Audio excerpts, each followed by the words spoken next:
Hello, everybody. Welcome to the Kirk webinar series, our webinar for April, opportunities for waste reduction in laboratories, waste reduction and diversion in laboratories.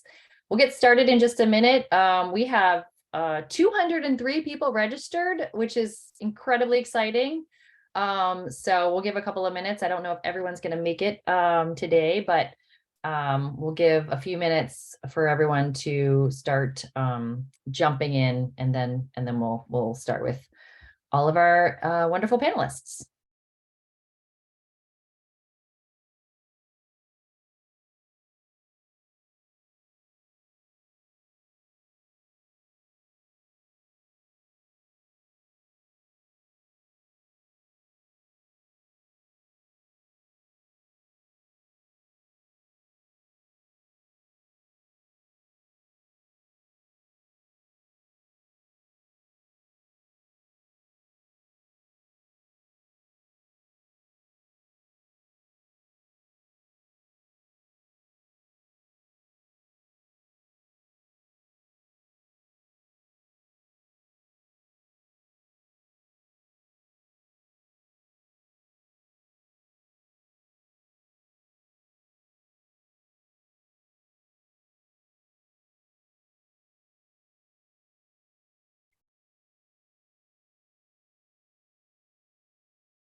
Welcome, everybody. We're going to give just 1 minute or so more to allow for everybody to join, and then we'll go ahead and get started. Feel free to introduce yourselves in the chat, and maybe let us know a little bit about yourself. Do you have a laboratory waste reduction diversion program? Are you a member of Green Labs or My Green Lab? What are you most interested in learning today with regards to laboratory waste reduction and diversion?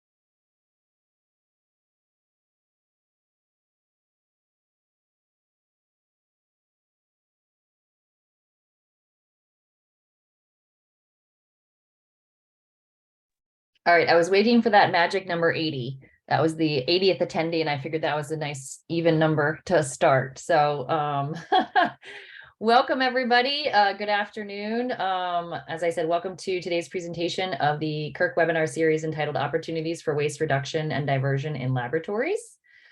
My name is Leanna Hauser. I'm the Waste Reduction and Recycling Manager at Johns Hopkins University in our Office of Sustainability, and I'm also the chair for the Kirk Board of Directors. I'll be your moderator today, and I'm thrilled to see that we have so many of you here today. As I mentioned, we had 203 people registered, which I think is a Kirk record. And I think it's incredible. It's even more astounding that it's Earth Week, and so many of you were able to take the time to join us today. It's kind of like our busiest week of the year. Some of you, it's the busiest month. So I'd like to wish all of you a happy Earth Day. And I'd like to thank Travis Blomberg. He is also a Kirk board member, and he is providing support on the back end of this webinar today. So thank you, Travis. If this is your first webinar and you're not familiar with Kirk, the College and University Recycling Coalition, let me welcome you. Kirk represents over 1,000 recycling and sustainability champions in higher education, from custodial to grounds and recycling supervisors, student leaders, sustainability coordinators and managers, the whole spectrum, and like mentioned, students and administrators as well. Kirk supports you, our fellow waste reduction and diversion champions at colleges and universities across North America, to advance sustainable materials management in higher education and foster the exchange of best practices to achieve zero waste and a circular economy. Today's program is part of our free Kirk webinar series, which is designed to highlight innovative campus programs and provide trends and perspectives on a broad range of operational and educational topics related to collegiate recycling and sustainable materials management. Today's program is the second webinar in our 2023 series. Just a few housekeeping notes to go over. If you have problems with your audio or video during the webinar, you can visit Zoom's support center by visiting support.zoom.us. To avoid background noise, we've placed all but our panelists on mute. We encourage you to submit questions at any time by using the Q&A section, not the chat box. We will read as many of these as possible out loud when we get to the panel discussion after all of the presentations. If we are not able to get your questions live, our panelists will try to respond in writing.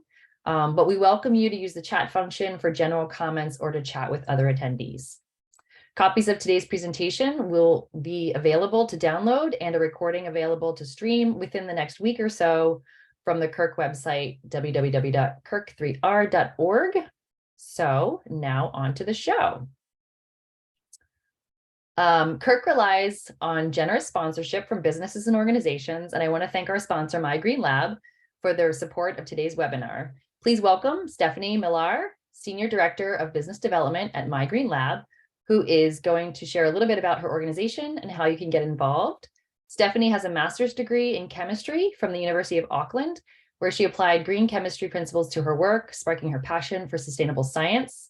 In addition to her accomplishments in science and sustainability, Stephanie led the development of a mentorship program for women in climate tech, empowering women to pursue careers in STEM and sustainability. Using her knowledge of sustainable science and her enjoyment in connecting with people, Stephanie aims to accelerate climate action across all of the life sciences. So please take it away, Stephanie, and we'll drop the link to My Green Lab in the chat for everybody. Thank you very much, Lana.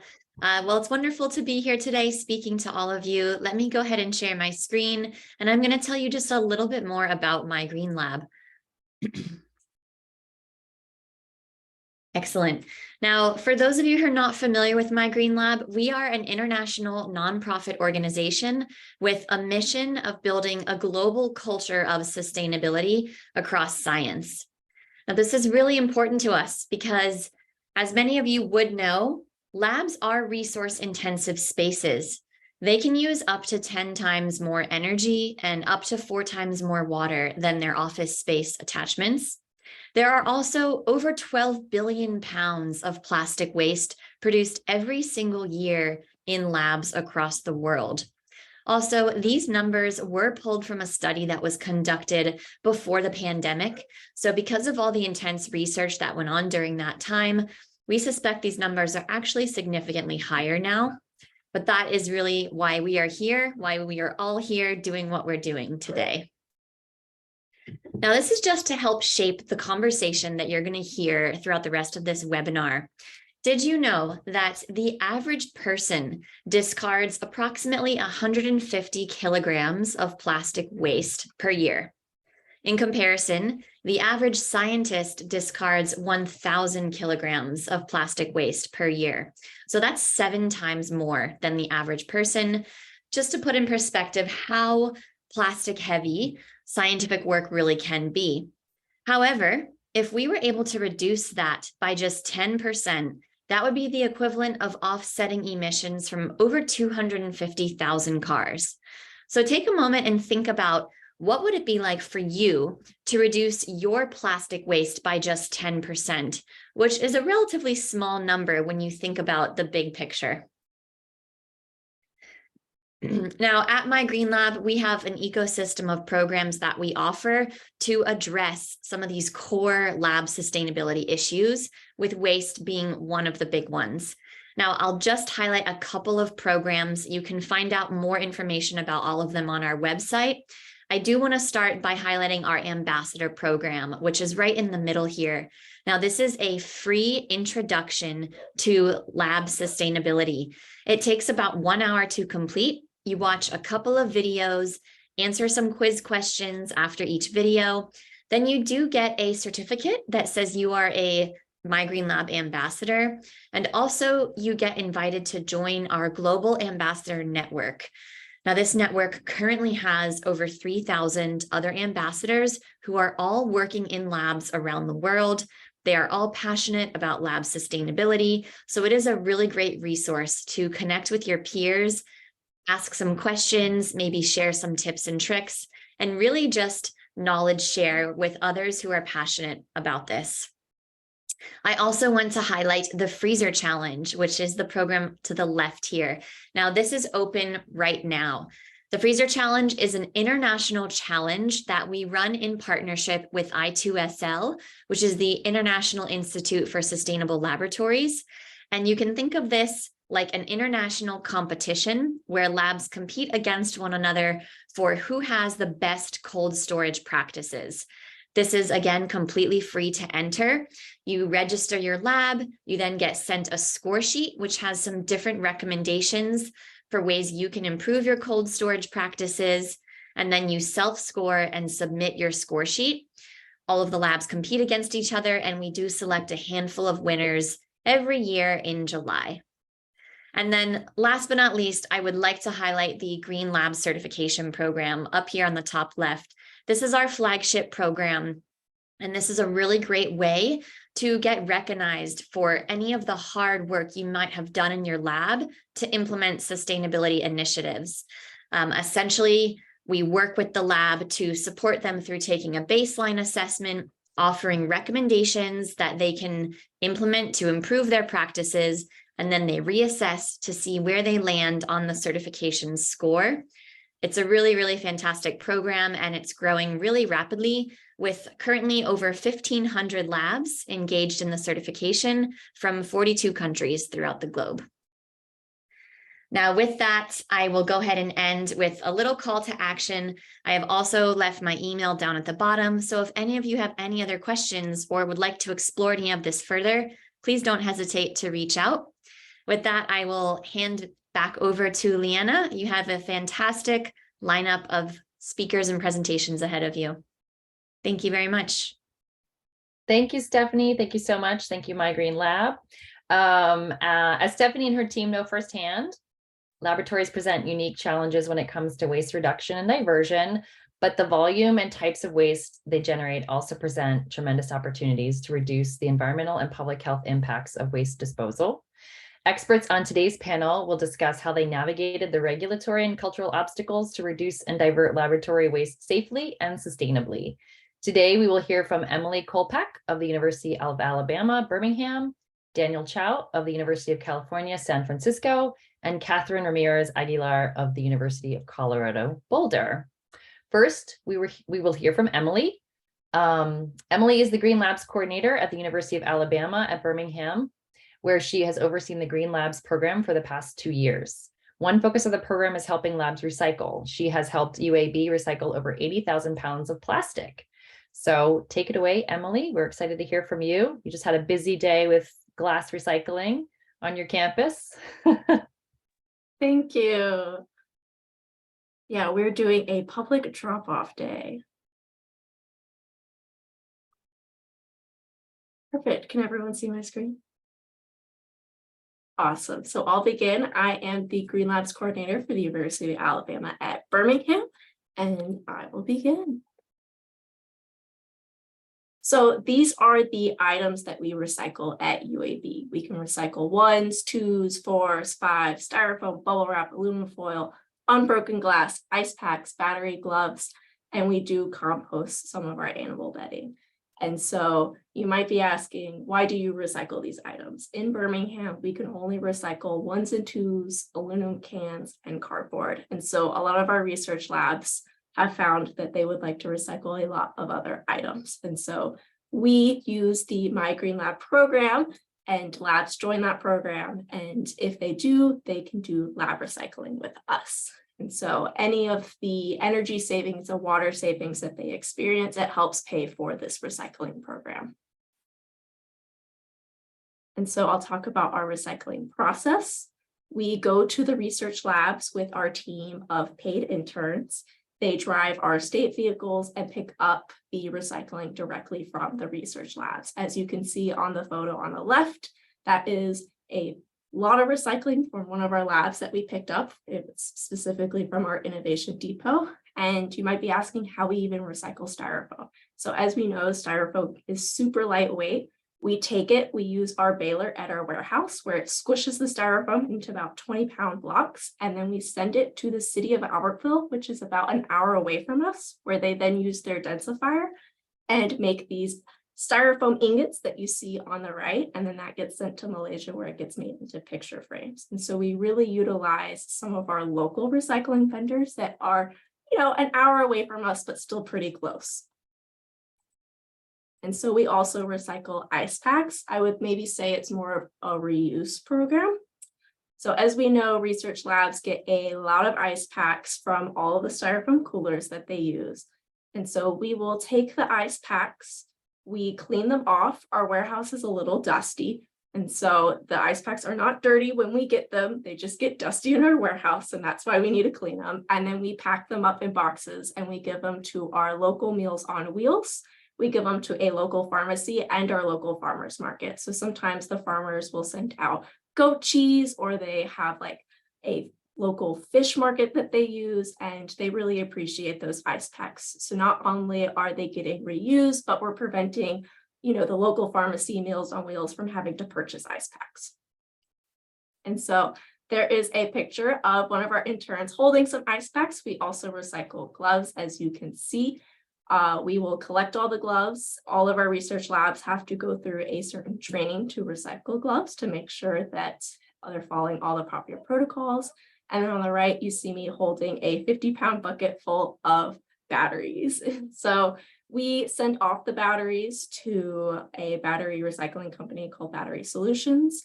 Our gloves will be going to polycarbon. And like I said, the ice packs get reused. And so this is a picture of our warehouse. You can see the direct volume of styrofoam that we get. We also get pipette tip boxes that we separate. Those pipette tip boxes get sent to polycarbon as well, where they will be recycled back into pipette tip boxes. I often talk to our research laboratories and tell them not only is it important to recycle, but it's really important to know where that recycling is going to. We don't just want to recycle just to recycle. We want to make sure we're sending it somewhere where it's going to be recycled back into something that's maybe even going to be used again in the research laboratory, or it's actually getting recycled. And then since our launch, we have grown from over 20 labs to over 100. We've recycled probably over 80,000 pounds of waste from the landfills, and each lab conserves about 3 homes worth of electricity per year after participating, which again proves how we can pay for this program. And we also get free glass from the research laboratories from any of the labs that, the PI has retired, maybe they're moving to another state. We will take that and we have a shelf of glass. So when new researchers come in, they can reuse this glass. And so it's really important to not only recycle, but find other ways of reuse. And so that's one of our reuse programs. We'll also take consumables, as you can see on the right. We have a bookings page on Microsoft that allows all of these researchers to book with like a meeting with us. And we go and we ask them, we'll pick them up from their lab, bring them to our warehouse and say, what recycling would you like? And so we talk about recycling, but reuse is also the most important thing. And we can't recycle borosilicate glass. We can only recycle, your regular glass that the researchers have and maybe those methanol bottles. And of course, public recycling today. So we don't have a glass recycling plant near us. We actually take it to Atlanta. And so it's really important to emphasize waste reduction as well with research labs in addition to recycling, because you would think in Alabama we might have a composting facility near us. You might think we have a glass recycling facility near us, and we actually don't. We often have to ship those things outside of the state. And because of that, reduction is so important. And so reusing things is something we really, really support. And so if you have any questions, this is my email. I'm happy to answer any extra questions. And thank you so much for having me speak today.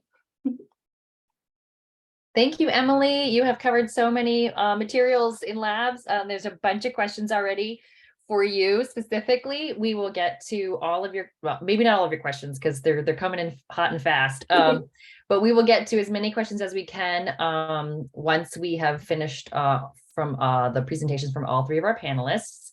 So now we're going to hear from Daniel Chau. Daniel is the Assistant Director of Recycling and Waste Reduction Program at the University of California, San Francisco. He always had an interest in the environment, from hiking in the mountains, camping, and taking field trips to learning how ecosystems work. This was installed in him when he was younger. He graduated from UC Davis with his BS in environmental horticulture and urban forestry. He then worked part-time with the city of Oakland for over 7 years, helping facilitate volunteer events and performing recycling outreach. Daniel joined UCSF in the Recycling and Waste Reduction Program in 2011. So welcome, Daniel. Great, Leanna. Thanks for that lengthy intro. I'll go ahead and share my screen.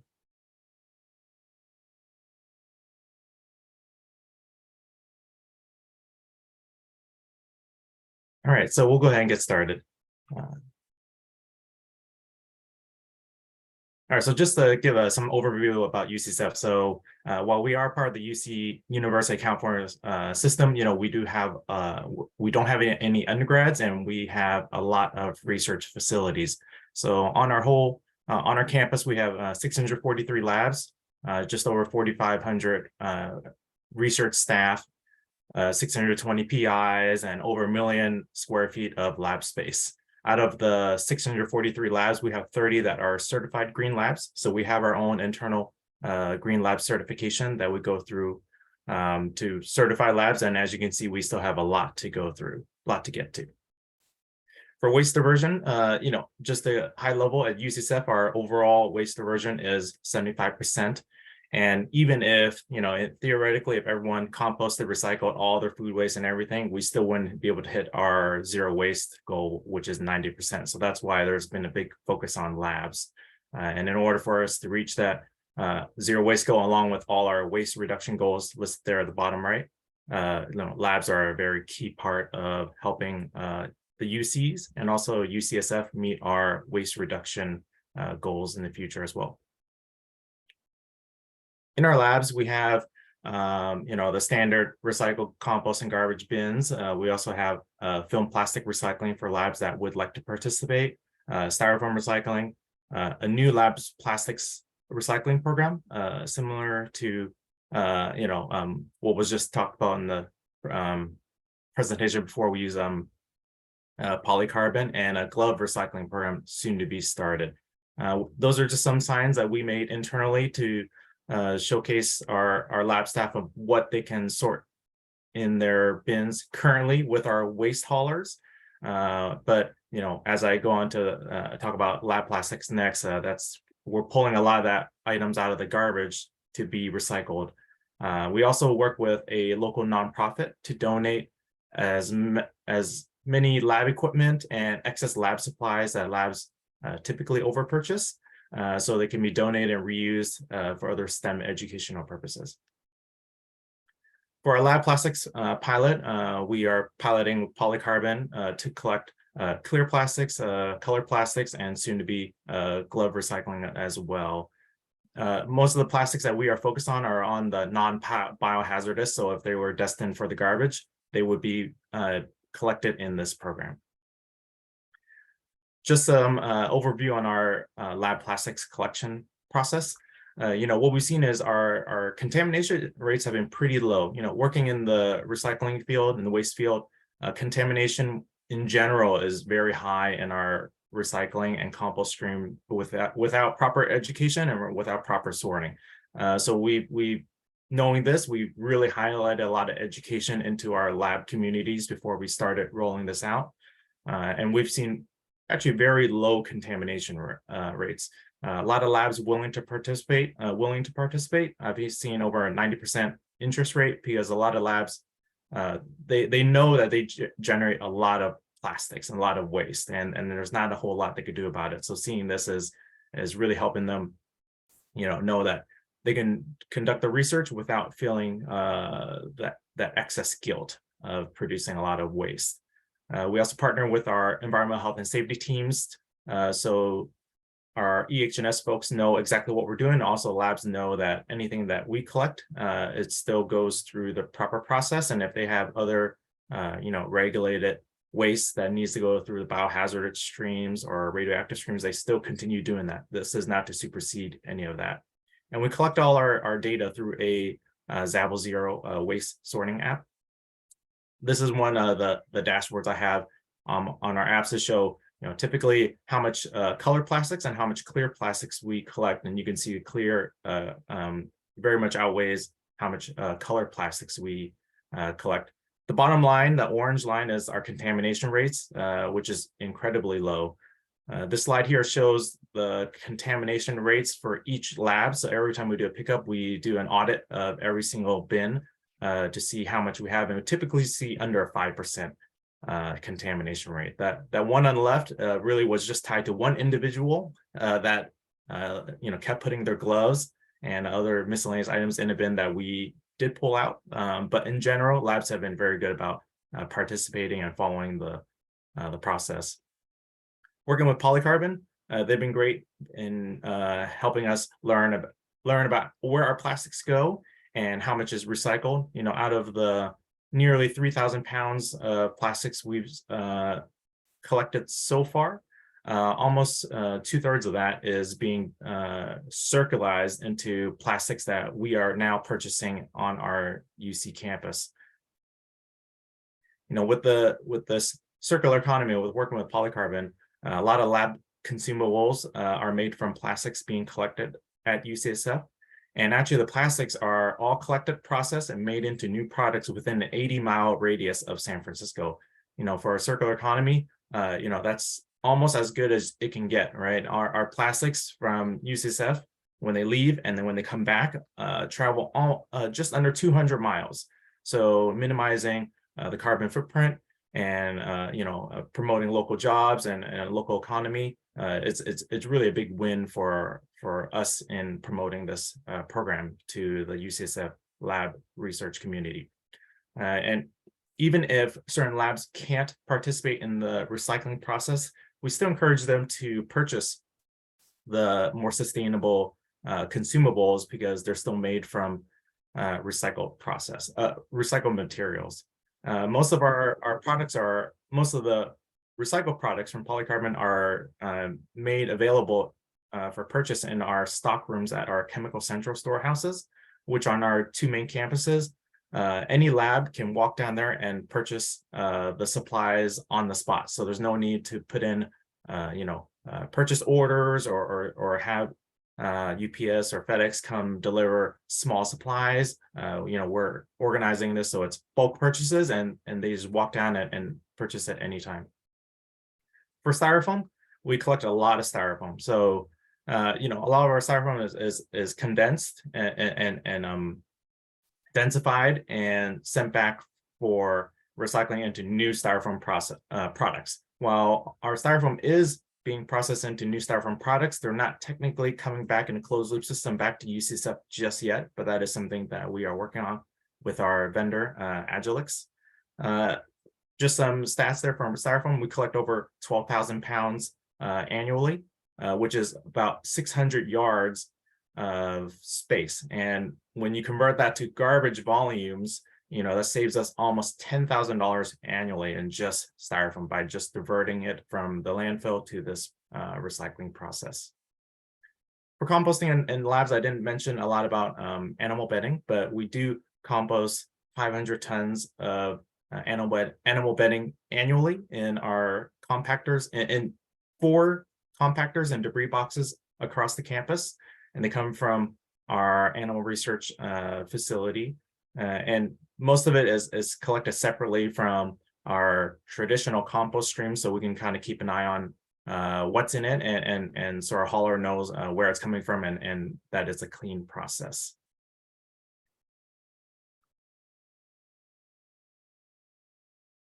All right, and that's all my slides there. So.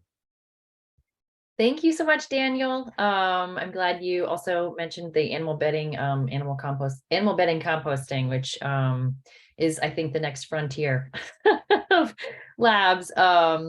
So now we're going to hear from Kathryn Ramirez-Aguilar. Kathy has a doctorate in chemistry and 15 years of laboratory research experience in chemistry and biochemistry. She left the lab bench driven into action by the large environmental footprint of scientific research and its contributions to climate change. Kathy created and has managed the CU Green Labs program at the University of Colorado Boulder since 2009. She is also a board member for the International Institute for Sustainable Laboratories, I2SL, chair of the I2SL University Alliance Group, and through the I2SL UAG leads the Bringing Efficiency to Research Grants effort, working to connect efficiency expectations and sustainability to US research funding, which I think is critical to a cultural shift in laboratories. So thank you for joining us, Kathy. I know you were having some internet issues at Boulder. Are you able to share your screen? Yes, I certainly hope so. But first, I wanted to make sure you can hear me. Yes. Oh, wonderful. Okay. Yes, let me get to my sharing. Can you see my slides there? Yes. Okay, great. Okay, wonderful to hear. Okay, so yeah, thank you so much for having me here today. The CU Green Labs program is a program that's sustainability program for laboratories, working on all three legs of sustainability. It is jointly funded by the Environmental Center, which is like our Office of Sustainability within Student Affairs, and also funded by Facilities Management. And then I put the greenlabs@colorado.edu email address there. So if anyone has any questions, that would be the best email to write after the webinar. So certainly scientists are making a difference in the world. However, the contribution of scientific research itself to environmental degradation cannot be ignored. The environmental footprint of scientific research is very large, including the waste streams that we're talking about today. I wanted to point out that we couldn't do what we do without having this team approach across campus. We're obviously very engaged with the labs and lab departments, but for like waste stream efforts, we're certainly going to work with our facilities management, CU recycling. And one thing I wanted to point out of particular importance is working with environmental health and safety. With every single waste stream that we've worked to address, environmental health and safety has been engaged in all of those. And I think that's so important to make sure that what we are implementing for the labs is also safe. So these are the various streams that we have been able to work on at the University of Colorado Boulder. Others have mentioned the foam recycling already and pipette tip box recycling. I also heard plastic film. So, a lot of those single-use plastics that the biological scientists use, they come in bags. And so we've been able to address at least the bags. And then also chemical bottles. So brown glass recycling, we have been able to find a source to bring this to, as well as our metal solvent drums. In terms of compost, we do have animal bedding composting, and then also paper towel composting. And I just wanted to make a note though, right now, we've been doing this for several years, but there's been changes by our composter for the entire Boulder County and beyond area. And so this is on hold a little bit right now, but we hope to restart it. It's just very recent, since April 1st. So to give you some numbers, for our waste diversion for the past 13 years that CU Green Labs has existed, and we've been slowly adding these different streams that we've been addressing, 428,000 pounds of lab-specific solid waste diversion. I also wanted to point out that we also do have a recovery and reuse of solvents. So 3,200 gallons of solvent have been reused. And I'm going to show that a bit on the next slide. But also, I'd love to see, like in Emily's talk, about the surplus equipment. I think that's so important. And shared equipment to me also is a very important effort, because the more equipment sharing we have within research across our campus, that reduces unnecessary duplication of resources, that leads to less underutilized and surplus equipment as research changes direction. And so I think it's a very important effort as well to minimize the equipment resources that would eventually be disposed from campus.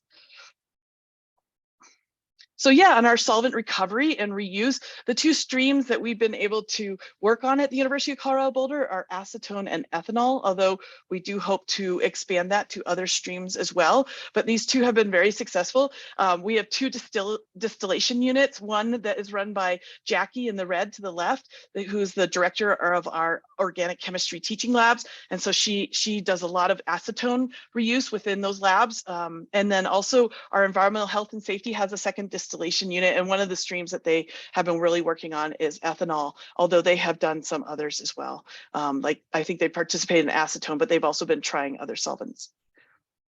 So yeah, I wanted, before ending here, I just wanted to point out, we get so many requests from the researchers wanting to divert their waste streams from the landfill.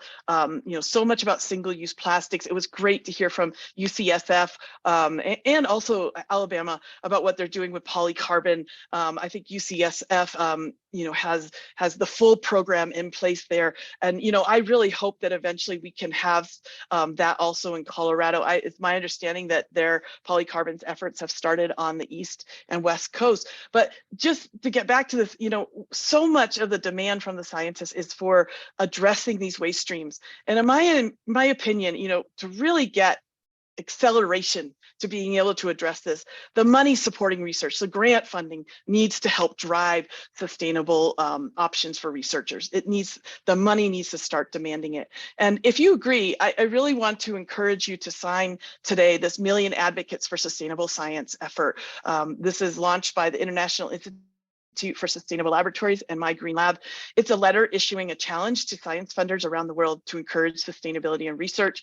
And so here is the web address at the bottom. And yeah, I checked this morning, there were nearly 630 signatures. It'd be great. I think this is a great, quick Earth Day action, is to sign this letter so that we can get faster. Like, for example, one of the waste streams that has been discussed throughout all of our talks is foam recycling. Well, there's already been solutions to that proposed, that we don't have to be using that for our cold shipments anymore.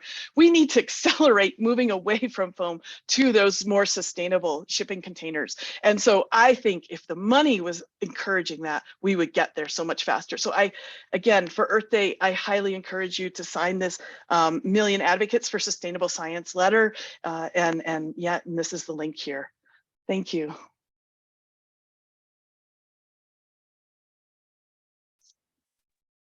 Thank you, Kathryn. Sorry, I was actually trying to find it.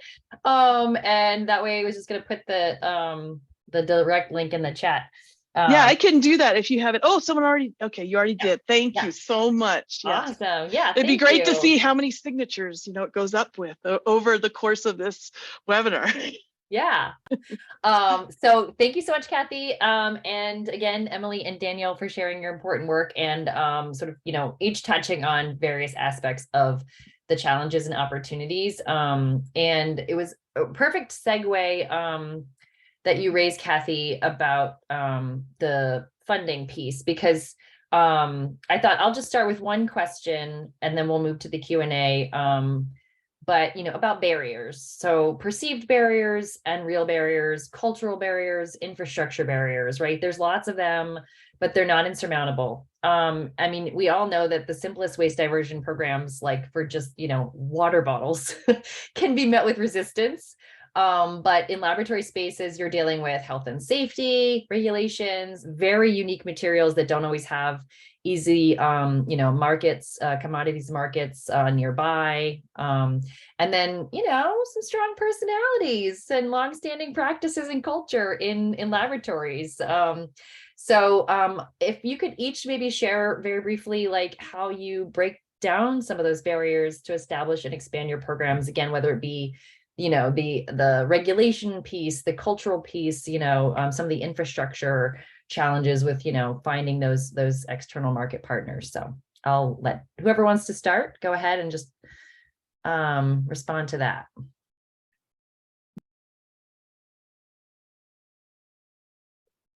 I'll let Daniel go first. Oh, okay.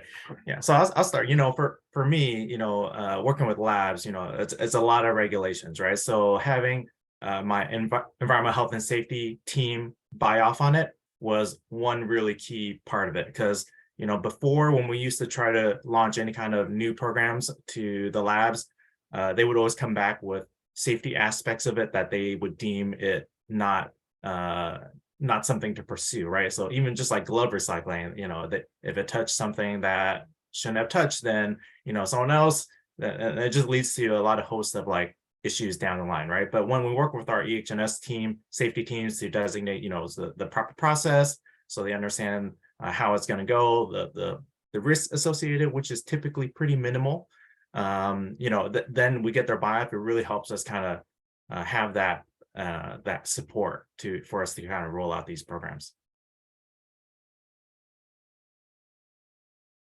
I can talk about some of like the cultural problems. I am in the South. There are a lot of people who don't believe in sustainability, and there's always a lot of pushback, and specifically a lot of pushback, at least with recycling, because at least with energy and water, we can say, oh, it saves money. And that's always really big pusher for people who maybe have traditional pushback. But with recycling, we often mention that, hey, we saved a lot of this money. Maybe it could pay for recycling. The researchers are really interested in it.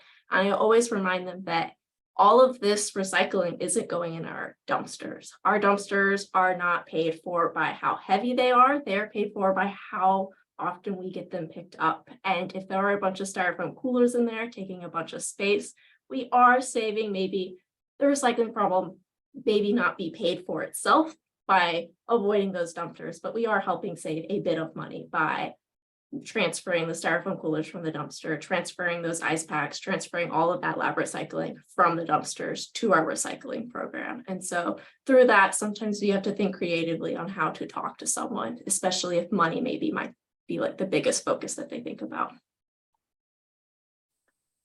Yeah, on this particular topic, I just wanted to mention some examples that we've had where our environmental health and safety has really helped us with make sure that we're compliant with all the regulations for things. I mentioned our solvent reuse and recovery program. Well, one of the streams you might have noticed that we're working on is ethanol. Well, that's drinking alcohol and highly regulated. So you know, EH&S really worked hard to figure out how we could do that and still be compliant with all rules. So having their engagement has really helped us a lot in doing this. Also, you know, the solvent streams that we're first collecting, they were first hazardous waste streams, right? And then they become non-hazardous waste streams. So what are the rules around collecting and doing that change from hazardous waste to non-hazardous waste? So that's been really helpful with our brown glass recycling. One of the things that sometimes comes in these brown glass bottles are acutely toxic chemicals. But one of the things that our environmental health and safety worked with us on was like, well, if we just limit it to bottles that are 250 milliliters or larger, you're going to cut out the chemicals of concern, and that becomes a feasible program. So those are like so we have on our signage, and all our signage is on our Green Labs website, but we have our signage that it has to be 250 mils or larger, and there's a whole bunch of rules to always follow with all of these. Every single signage we've done for our streams has been with the input from environmental health and safety, and I think that's been really important. Also, like with our ice pack, Emily, you mentioned ice pack reuse. We've been able to do that for one of our buildings. We haven't been able to implement that campus wide, but we're also sending them to the farmers market and so forth.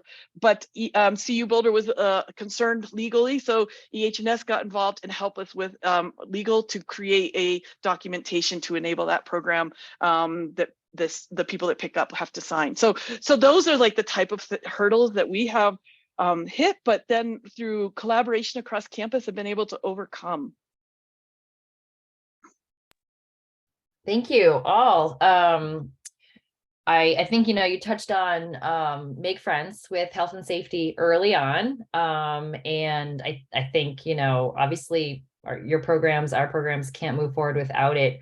But I think they provide a level of legitimacy that, you know, where labs feel much more comfortable moving forward with some of those tricky things. And also mentioning the different size bottles, you know, it doesn't have to be an all or nothing. You know, there are ways to look at specific items or specific uses of those items that might be more readily available for recycling. So you mentioned ice packs. You both, I think maybe, I don't know, Daniel, I don't remember if you mentioned ice packs, but definitely Emily and Kathy. So that's something that I hear a lot about. There's not yet quite as avoidable as those styrofoam coolers, but so we have two questions around ice packs. Are the ice packs that are reused all hard plastic, or does your program use the bag plastic film style? And are there any extra steps required for reusing the ice packs to ensure they don't cause any food or safety issues? Yeah, I can answer that. I would say 90+% of the ice packs we receive are those plastic film style ice packs. And what we have our interns do is they first squeeze them, because if you've ever squeezed one of those ice packs and there's a hole, the like goop will just squirt out, and then you've got like ice pack goop everywhere. And so we make sure they squeeze them first to make sure they can be reused. And then we clean them with alcohol, just like a good wipe down. And I often tell them, make sure that you would put it in your lunchbox. And once it's clean enough, we pack it up. The local pharmacy actually likes it if we pack them in styrofoam coolers, and that's how we give them the ice packs. And all the ice packs that are broken, we are actually working to cut them open, squeeze them out, and then recycle that as a number 4 plastic. Haven't had an idea for the bricks that aren't able to be reused, but that's what we'll do with the plastic film. It's just very time consuming to cut all of those open, especially if you receive maybe thousands of pounds a month like we do. To add to what Emily said, I mean, one of the things that we tell our scientists is they have to be warm so that we can tell if they're going to leak, because we don't want to be giving those that are picking up a product that's going to ooze everywhere, and then no, they're never going to come back for it. So I love Emily's description about the prep. We do prep too, because otherwise we'll lose the engagement of those people coming to pick it up. And the other thing I wanted to point out on ice packs is we tried with the companies to get them to take them back. It amazes me that we can get the farmer market, chocolate companies, and everything to come pick up our thing, but we can't get the companies that are delivering on these to take responsibility for their own waste. And that just amazing. And that gets back to the money again, in my opinion. I mean, if the money was pushing sustainability more, the funding of science, we would get these solutions. This is one of these materials where yeah, always surprising to me. Well, that's actually a perfect segue to the other question about you had mentioned, Kathy, about styrofoam or polystyrene coolers, I should say. And as you mentioned, there are solutions, and they've kind of been vendor driven, or at least the vendors have they know the solutions, but they're not necessarily widely instituted. I mean, I won't name the company, but they've been telling me for years that they have cardboard coolers, and we'll be seeing them on our campuses soon. I have yet to see them. Maybe you have, but maybe if there's anything you can share about, or any of you, about compostable or recyclable plant-based insulation and cardboard as a substitute for polystyrene. And like whether or not there are any EPR type programs. I mean, the glove program that we use, Kimberly-Clark, is that one, and then polycarbon, where you could actually buy products and send their products back to them, are the only two where I know it's sort of like an EPR type thing. I can attest that I have seen those cardboard coolers on our campus. I would not say it's a majority of the coolers that we get, but it is some. I often tell our researchers, because I don't work at a research lab, I'm not buying any of these products. I tell them they need to talk to the manufacturers and the vendors and tell them that's what they want to see. Because when we talk to vendors and we tell them our sustainability goals, they often come back to us and tell us, well, no one said that they want this. I've not had a single researcher say that this is a problem for them. And until we have researchers or people complaining to us, they're not going to make a change, because it's not profitable for them. And why would they if it's seemingly not a problem? And so one way you can generate maybe more support is sometimes on our campus, we will have a list of researchers who may be really big buyers, or you can just talk to the researchers. Whenever we have Green Lab presentations, I mention that exact scenario to them. I say, you don't want to see the styrofoam coolers, neither do we. You need to tell the manufacturer that.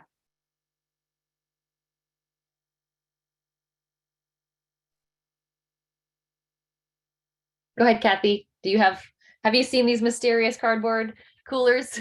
Yes, I have seen, at least we got an example here. Now I'm kind of unaware of what frequency they're arriving at the labs, but it can't be the main street because we're still collecting tons and tons of foam.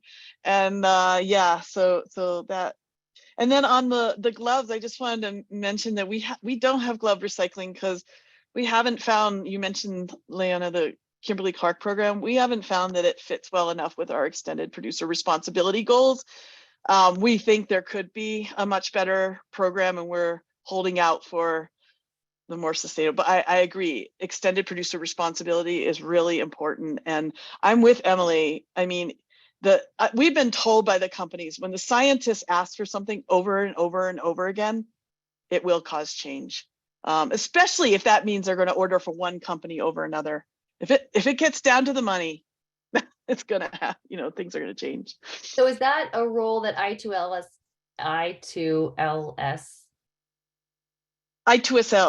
Yes. Thank you. Yes. I'm thinking of Institute for Local Self-Reliance, which is a local group here. Is that a role that they can play? What is a role that Kirk can play, in, a petition or something where we can say we're hearing it from our researchers here, and maybe, I don't know, it's not getting to you as a vendor. I'm telling you as, a sustainability professional at a university that works with researchers that they want it, but it's just my one voice maybe, plus, Emily and Kathy and Daniel. Yeah. Well, and I2SL has just started this new group that is focused on the circular economy piece, and I really appreciated Daniel bringing that up. So there is opportunity through I2SL. There's also a waste diversion working group there that's working on such efforts. So there certainly is a place for involvement. Also, My Green Lab has an ACT label, so that's another way to promote more sustainable or environmental sustainability, at least right now, on products. So the ACT label with My Green Lab is another way. So definitely there's ways to get involved with trying to push this. Yeah.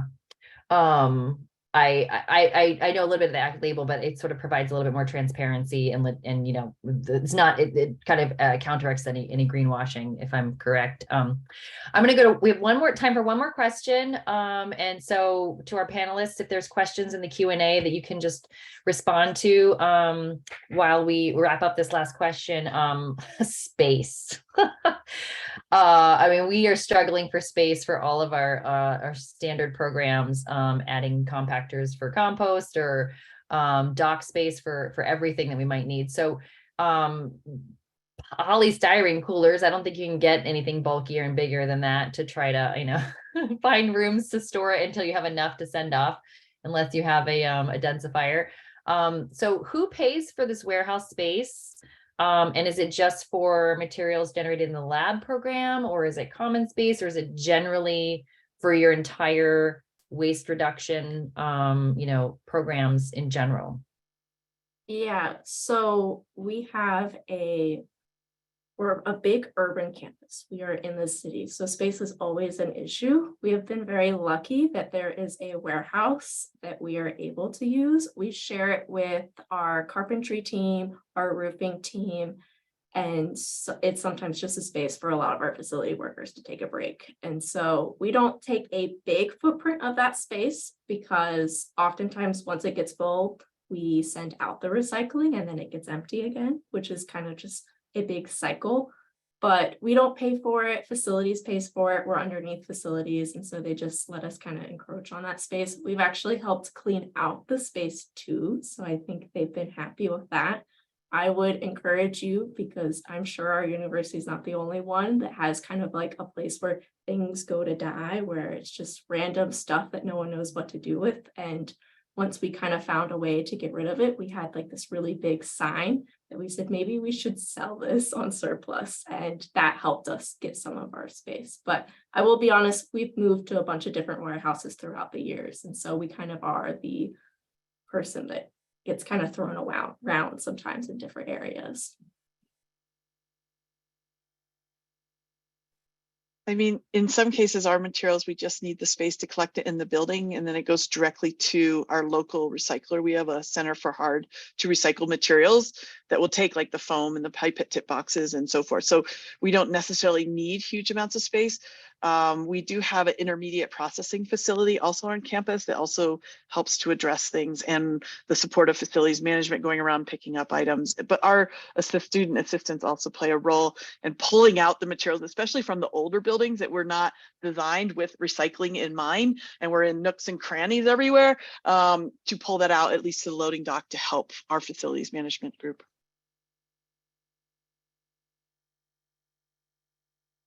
Are you swimming in space, Daniel? Sorry, I was answering another question. Okay. Yeah, actually, no. So in San Francisco, our space is so limited, right? So I was very jealous of Emily's warehouse. You know, I probably have just a couple rooms. So a lot of our collections we do in our loading docks, and they have to be picked up pretty quickly. Like our styrofoam, we have pickups every week because we just don't have space to hold it. We're looking into densifying it to really, maximize space. But we're looking at different options. We have our own distribution warehouse, but that's outside the city of San Francisco. So we're trying to see if we can consolidate a lot of our materials there for more larger scale processing systems, like collecting the lab plastics. But space is definitely probably my number one challenge at UCSF. Agreed. Well, we could talk for hours. I was hoping we could get to a bit of a discussion about going back to reusables and autoclaving. But we don't have time for that. That's definitely something that I think many of us have at the forefront of our minds. Where can we actually say goodbye to the disposables and all the plastic and get back into what we were doing just a few decades ago. But alas, we only have an hour. So I want to thank everyone for joining us today. Again, this is only the second of our six webinar series for 2023. Our upcoming webinars we'll be conducting waste audits on June 15th, food recovery programs on August 17th, financially sustainable models for recycling programs October 19th, and justice, equity, diversity, and inclusion on December 21st. And those are always the third Thursday at 2:00. So keep an eye out for those. We are always looking for presenters. So if you're interested in submitting a proposal to highlight the work that you're doing on any of those topics at a webinar, upcoming webinar, please submit a proposal at www.kirk3r.org. And I think, yep. Oh, there we go. Thank you. Liz filled that in. Thank you. Liz is another one of our board members. So you will also be able to visit kirk3r.org for today's and past webinar recordings and slides. I would say give it a week and check back. We'll also send out an email to everybody who attended that will have that link as well, and we'll have the slides of all of our great panelists up there too. And then lastly, you've heard and seen a couple of our board members today. So we are excited to announce that Kirk is opening up our board applications, and we will have those open until May 12th.